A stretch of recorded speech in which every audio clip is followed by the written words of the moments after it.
What's up, YouTube? We back with another video, man. We back with another video. Today video, we finna be watching Joe Knows have a sit down talk with Mike Wang talking about 26, bro. Let's see what this game talking about, bro. Hey, the biggest talking points from last year's game, the RNG and shooting. What can you tell us about shooting this year, and can you compare it to a past 2K? Okay, so we talked about this online a little bit. There's no RNG in shooting. I'm gonna say that with an exception. There's RNG still in like those quick heaves that you get at the ends of buzzers, Okay, they're cool. and like half court, full court heaves. Okay, so that's still. I don't want to get labeled a liar. Fair enough. That's still going to use a dice roll, but everything else is straight green windows, pure green windows. They scale based on attributes and coverage and all of the badges and everything. But those windows, once they're set by those things, if you can time your shot in those windows, you will hit the shot. So theoretically, you can time your shot in those windows. You can shoot 100%. You can shoot 100%. Yeah.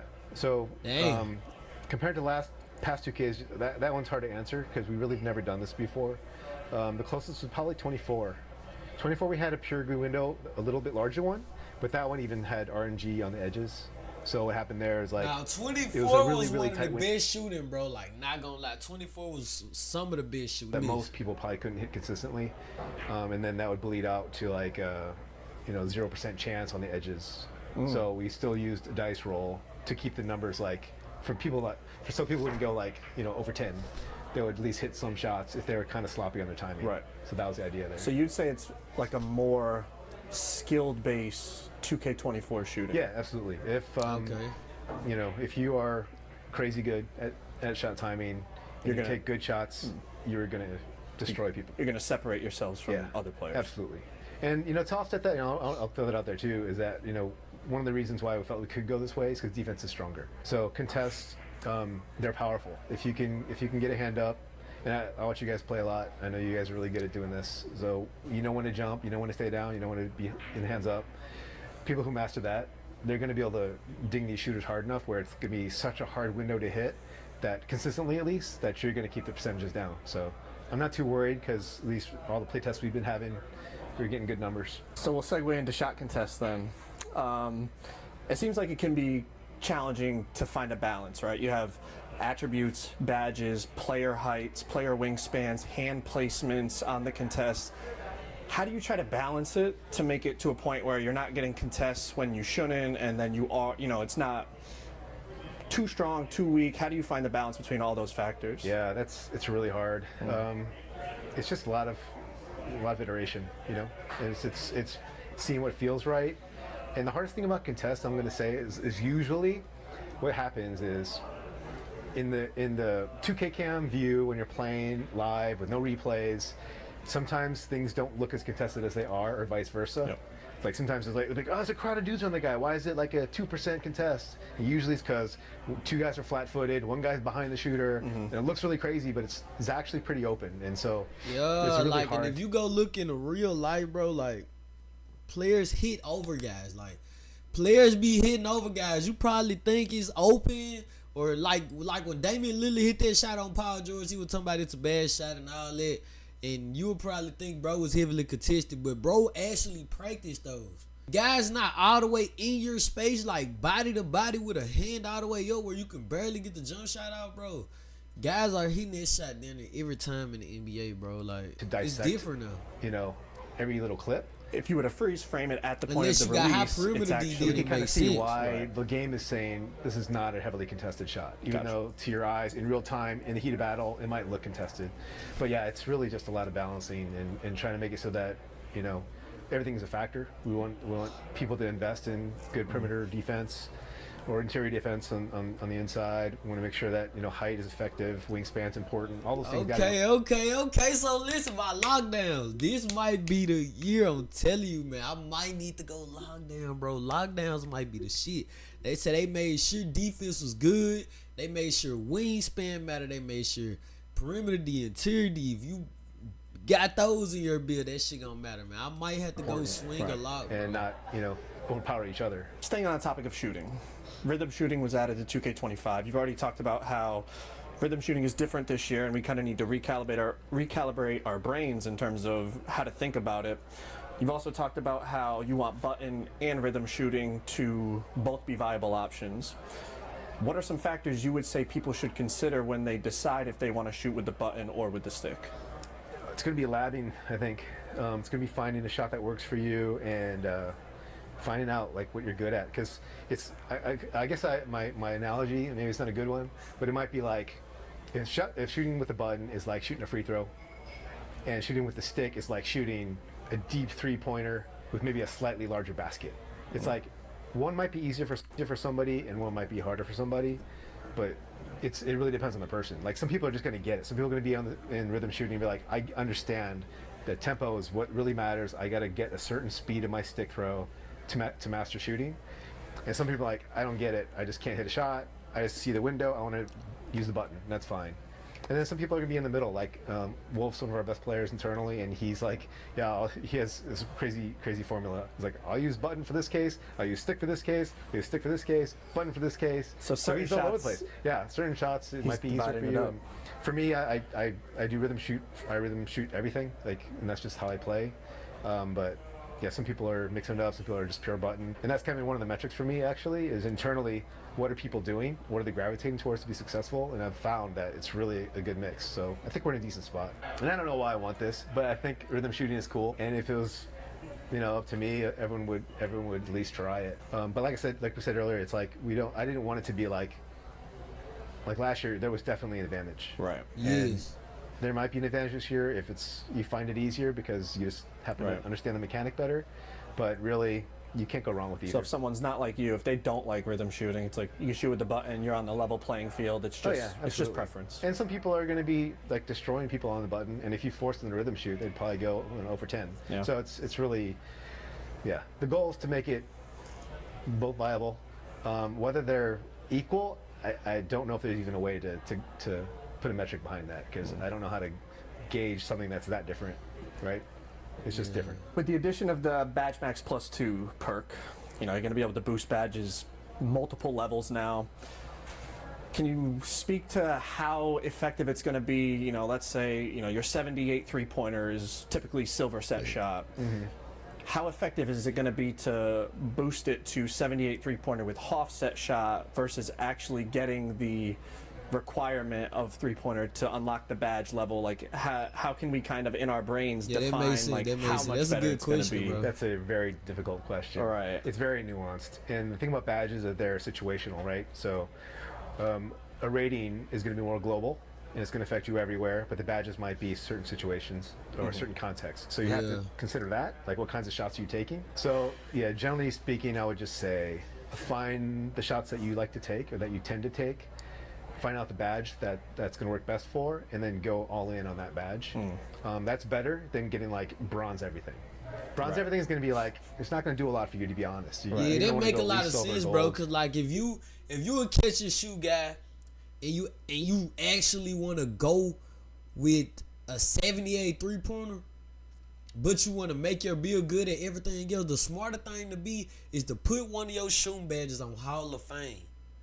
That'll be smart as hell. You could go low three-pointer, get a set shot specialist on Hall of Fame, and now you greening like you got a 88 plus three-pointer. You feel me? Like, especially if you a lockdown. Nah, that's gonna be cheesy, bro. I'm telling you, that's gonna be cheesy. See some effects from that badge. Otherwise, just going on your attributes, and that's gonna be more beneficial to you. All right, let's switch gears. Finishing. We've seen 2Ks where finishing has been insane. Dunks, layups, floaters, all types of things. We've also seen years where it's been a bit hit or miss and a little inconsistent. It seems like this year was an area of focus, with custom layups and bringing back the visible green window on dunks and layups. Just talk about the challenges in terms of finding a balance, because again, there's so many factors: attributes, badges, player momentum, player size, height, all those things. How do you find that balance so that it's not overpowered, but it's also not inconsistent? Yeah, that's another difficult one. Just one of the things I'll say from the outset is one of the goals for our team this year was, and this sounds weird, but we wanted every play style to be OP. So damn. You've maybe heard that before, right? So like it sucks when there's one dominant play style or two dominant play styles. We wanted it to be like you created a slasher and even a layup slasher, like really specific thing. You want to be a guy who just finishes like Kyrie, that you can do that and you can be effective and you can like kill people with that.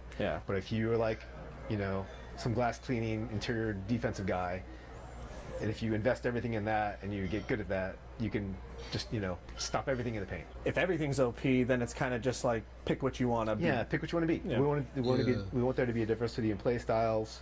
But to answer your question with slashing, yeah, it was a point of emphasis, especially with layups and dunks, to make slashing just more of a game, like more of a weapon. Right. Because slashing was we trash. knew going in, these thinking green or miss is back. People are gonna be like, With okay, layups. I'm making a 3-point shooter. Yeah. I'm gonna left right cheese behind screens and just pull every shot. It's not as easy as it sounds. So don't think you're going back to 2K24. It's different, especially I mentioned with the contest. So I encourage people to try out a bunch of different styles before they commit to what they're building. One way to play. Yeah, and you've seen it already downstairs, but like floaters are tough. Like they're really strong, and if you get in your bag and you find the custom layup package that you want for your guy, you're going to be pretty tough. Yeah, you can be exploding downhill and stop on a dime and just float it over the bit. Yeah, no, it's And dunks too. You see it. We made dunks easier. It's just hold down on stick now. It's not a big Mortal Kombat throw as people call it. seems like even like easier. standing dunks as well, like standing meter dunks. Everything seems a bit more. Yeah, Okay. I'm not worried about 7-4s, but I think they're okay. We'll see. Yeah, we'll see.